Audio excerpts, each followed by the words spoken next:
Good morning. Thanks for joining me.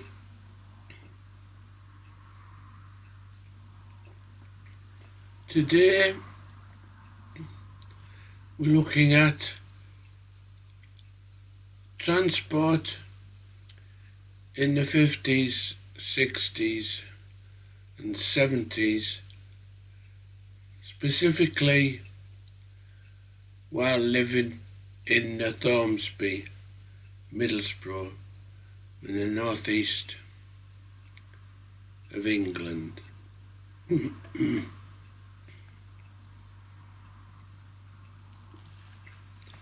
in 1950, all I ever knew was motorcycles as a form of transport. My father, Arthur Edmund Pollard, or Eddie Pollard as he was known, was, like a lot of people, a dab hand at sorting motorcycles. So we always had one or two in our household.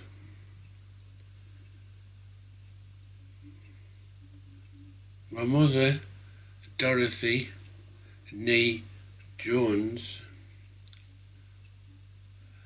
put up with these smelly, oily vehicles because that was part of our life. After the Second World War, people were rebuilding their lives and transport became more and more important, but it all stemmed from motorcycles and sidecars and public transport. We had lots of buses running from Ormesby to all parts of Middlesbrough and the surrounding areas. So that was the short distance sorted. When we travelled on motorcycles, we didn't go far, not sure why. It was probably linked to reliability. But suffice to say, if we had a 50-mile or 100-mile round trip to places like York, it was quite an adventure. Back to motorcycles in Ormesby. We're surrounded by quite a few motorcycle shops within easy distance. Famous ones that stood out: George Curry's is South Bank, a couple of mile away. And then there was, if you went into Middlesbrough, there was Armstrong's motorcycles, Gibbons motorcycles, Adamson's, and a few others. So parts, second-hand parts and new parts were quite readily available. My father, he liked to dabble in any sort of vintage bike he could get hold of.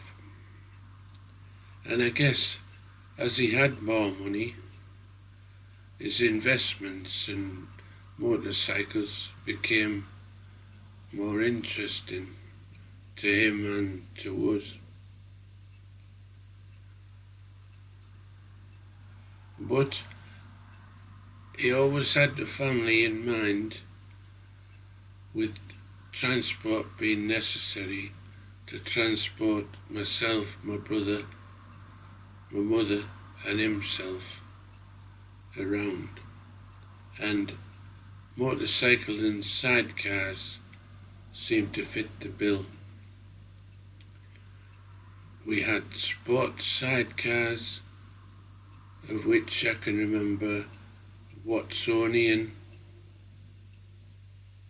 Always liked the idea of a Steeb, but I don't think we ever owned one.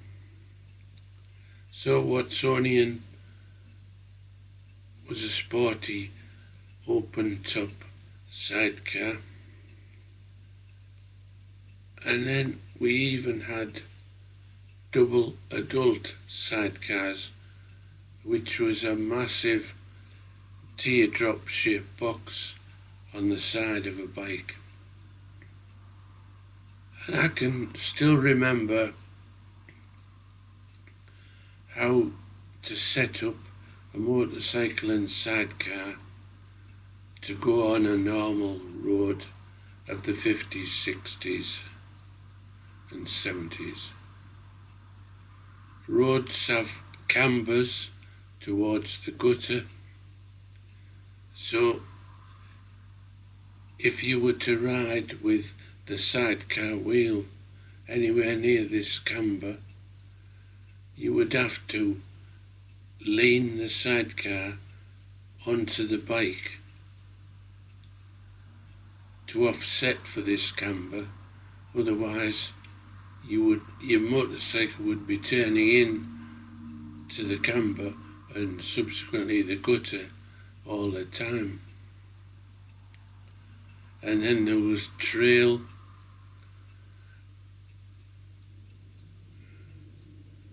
You wanted the sidecar to be easy to handle on corners.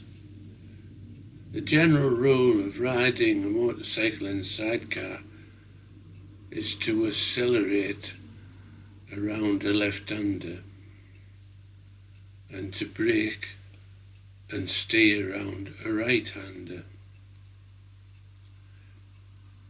As I say, that's the principle. It wasn't quite as easy in practice. Years later, my brother, borrowing the motorbike and sidecar, went to pick his girlfriend up and ended up turning into a bush shelter of all things because he got out of control. I later built and raced a sand racing sidecar outfit with a pal in the chair, and that was a 500 Velo with a skeleton sidecar on the side and my pal hanging on for grim death. I can remember learning to ride it fast at the garage area at the bottom of Beaumont Road in Ormesby.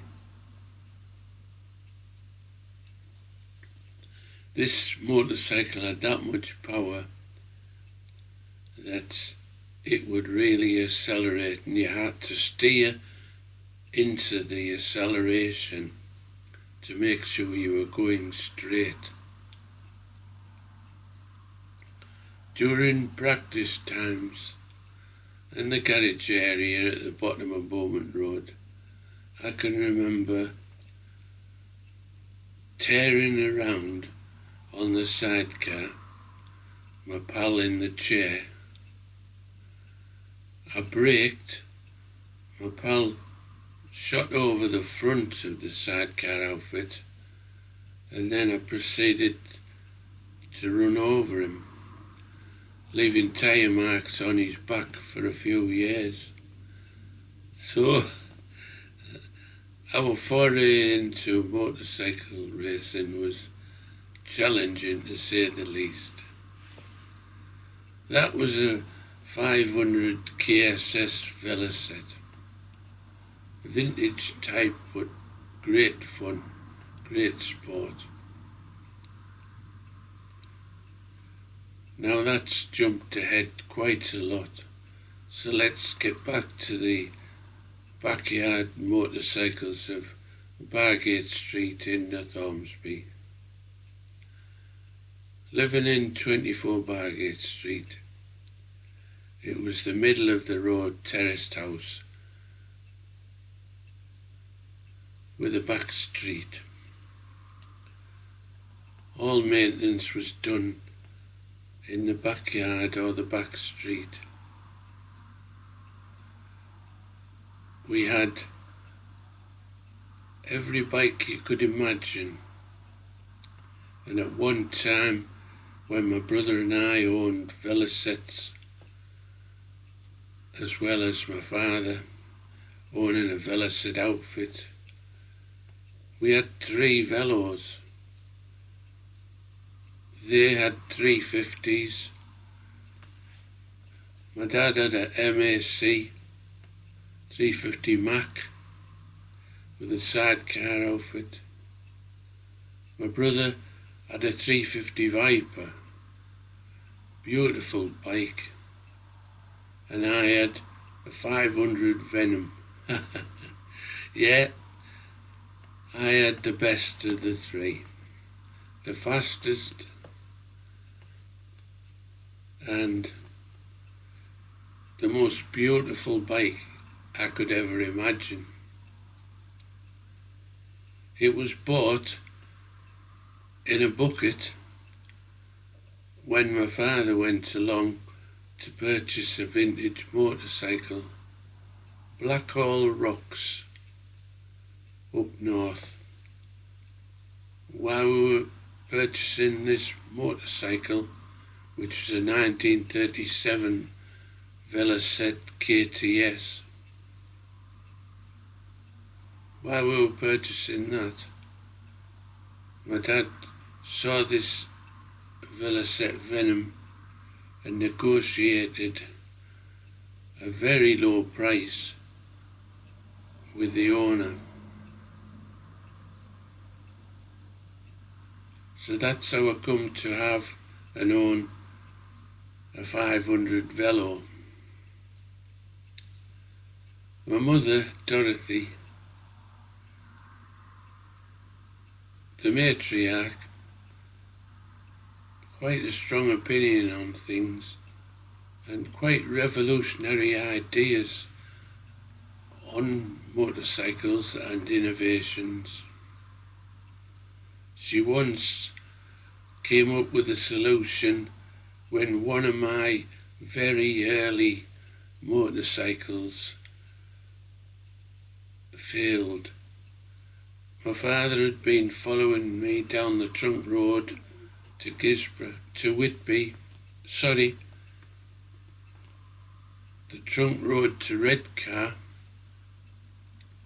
and he saw that I was sat almost sideways, and when we got home he checked the frame and it was cracked, and this was why I was having to offset these strange movements on the bike.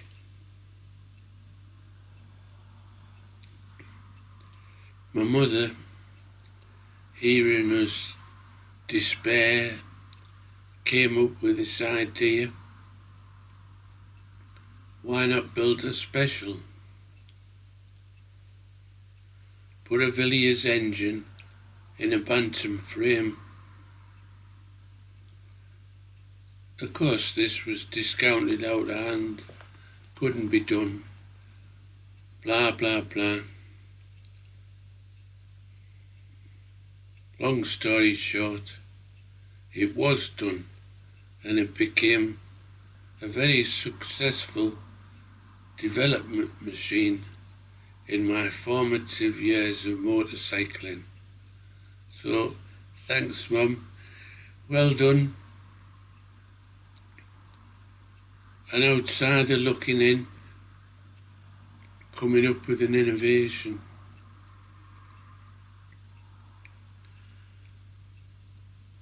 My mother also had strong opinions on what you could own and couldn't ride. For some reason, she thought velosets was safe. So, when my pals, of which Alan Stewart was a big pal, got himself a 650 BSA A10, I wanted the same, and I found a super rocket, a 650 BSA, and she wouldn't let me buy it.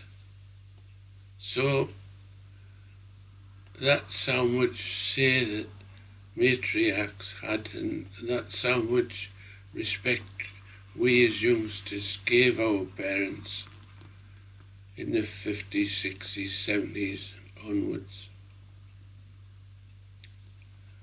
So I come to own a 500 Veloset, and it looked old hat until we got to work with tuning it, and I successfully built a pair of 350 and 500 Velos that my brother and a pal would subsequently race, because having built them, I couldn't afford to race them. I was just the spanner man. I enjoyed this and put my heart and soul into it.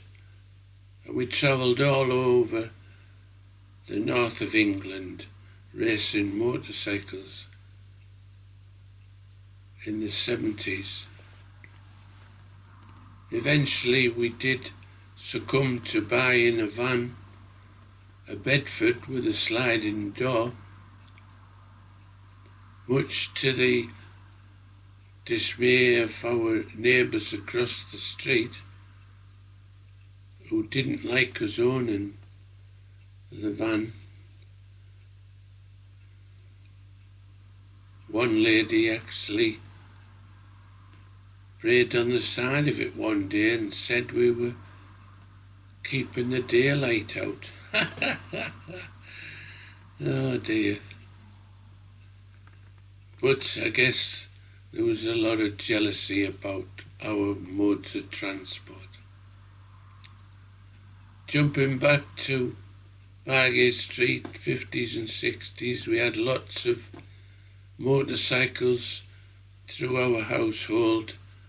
We even had three-wheelers, no Morgans, but very similar looking machines, and quite a few Bond minicars where you open the boot and kick-started a Villiers engine.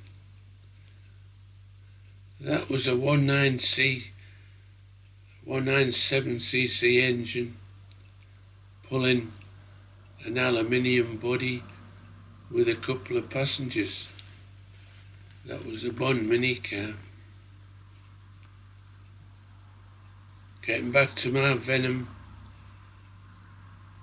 my dad, poor guy, broke his ankle kick-starting my Velo one day. I'd been racing somebody over the moors, and something happened in the valve timing. I think I jumped a push rod out of place. Anyway, my dad would sort it out because I was at work and too busy, and he ended up breaking his ankle, and I felt very guilty. So I set about buying and building a sidecar outfit with a 250 Dynastart electric start motor, and that's how I repaid my old dad for his infirmity and broken ankle. He did come back to motorcycles, but he didn't ever bother kick-starting my Velo.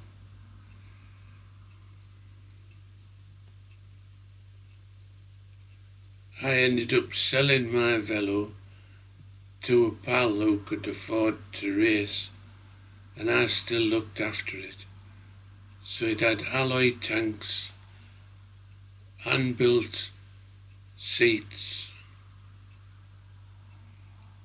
sending off to velo dealers or even attending London shops to pick up specialist parts for velos. There was one shop that stood out, Stevens, and the bikes became more and more competitive, but I'm afraid still out of step with the modern bikes that were appearing, of which a Yamaha twin-cylinder two-stroke, a true rocket ship, that would blast the velos into the weeds. At places like Croft, I would gear the velo to do 122 down Railway Straight, and people with Yamahas would blast past me as if I was stood still, including the legendary Mick Grant, who started off racing velos, raced them very successfully, far more successful than we did.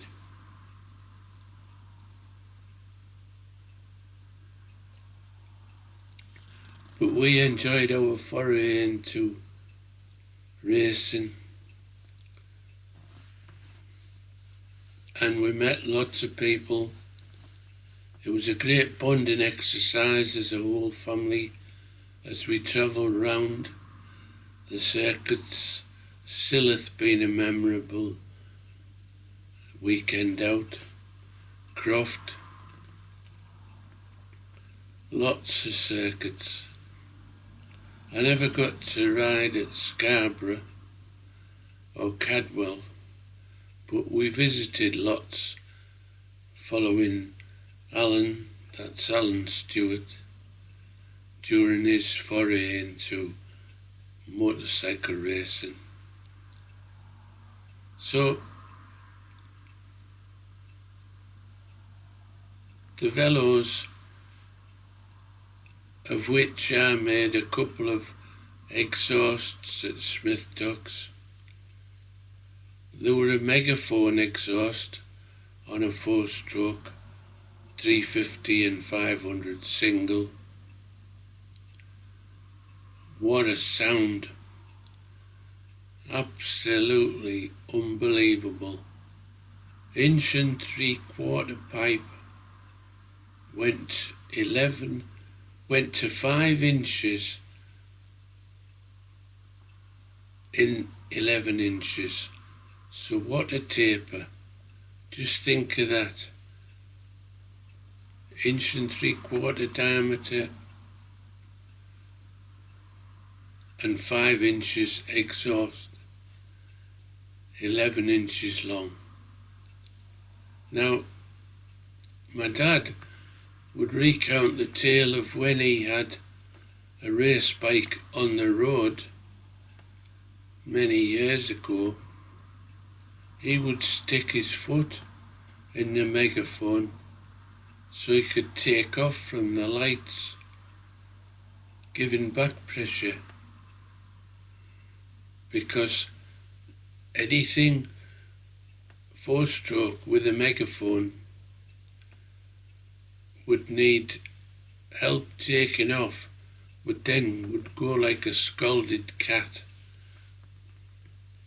Now, my Venom would rev to 7,200 revs per minute. And as I mentioned earlier, it was geared round the 120 plus mark for Croft. The Viper, slightly slower, but it had a close ratio gearbox, so it was an easier ride.